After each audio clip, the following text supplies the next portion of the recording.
Loan எடுத்திருக்கீங்களா? அப்போ இனிமேல இருந்து உங்க இஎம்ஐ அமௌண்ட் கம்மியாக போகுதுங்க. ரீசெண்டா Reserve Bank of India 25 basis point repo ரேட்ல குறைச்சிருக்காங்க. சோ அதனால பாத்தீங்கன்னா நீங்க ஹோம் லோன் கட்டிட்டு இருக்கீங்கன்னும் பொழுது உங்க இஎம்ஐ அமௌண்ட் குறைகிறதுக்கு ஏகப்பட்ட வாய்ப்புகள் இருக்குங்க. உதாரணத்துக்கு ஒருவேளை நீங்க 30 லட்சம் ரூபாய்க்கு ஹோம் லோன் வாங்கியிருக்கீங்க அப்படின்னும் போது உங்க மாச இஎம்ஐ மட்டுமே பாத்தீங்கன்னா ஒரு 30,000 ரூபாய்க்கு மேல போகும். அது மட்டும் இல்லாம அதோட 10 இயர் பீரியட் பாத்தீங்கன்னா 30 வருஷம் வரைக்கும் இருக்கும். இப்போ அந்த இஎம்ஐ நீங்க அமௌண்ட் பே பண்றீங்க 30,000 ரூபாய், அது 28,000 ரூபாய் வரைக்கும் குறையறதுக்கு ஏகப்பட்ட வாய்ப்புகள் இருக்குங்க. சோ இதனால பாத்தீங்கன்னா நீங்க மாசம் பே பண்ற இஎம்ஐ அமௌண்ட் குறையும். இதனால நீங்க ஈஸியாவும் இஎம்ஐ அமௌண்ட் பே பண்ணி முடிச்சிடலாம். சப்போஸ் நீங்க நினைக்கிறீங்க என்னோட இஎம்ஐ அமௌண்ட்லாம் நான் குறைச்சு கேட்கணும் நான் விரும்பல, நான் அப்படியே பே பண்ணிக்கிறேன் அப்படின்னு நீங்க சொன்னீங்கன்னா கூட நீங்க 30 இயர்ஸா கட்ட வேண்டிய இஎம்ஐ 29 இயர்ஸோ இல்ல 8 மாசத்துக்கு முன்னாடியோ முடியறதுக்கு ஏகப்பட்ட வாய்ப்புகள் இருக்குங்க.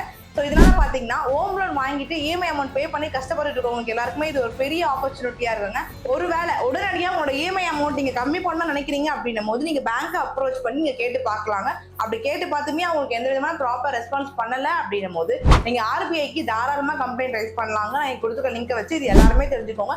ஹோம் லோன் வாங்கிட்டு ரொம்ப நாள் கஷ்டப்பட்டு இருக்கவங்க ஃப்ரெண்ட் ஃபேமிலி எல்லாத்துக்கிட்ட ஷேர் பண்ணுங்க. இது எல்லாருமே தெரிஞ்சுக்கோங்க. தென் இந்த மாதிரி தெரிஞ்சுக்குமா என்ன ஃபாலோ பண்ண மறந்துடாதீங்க. தேங்க்யூ.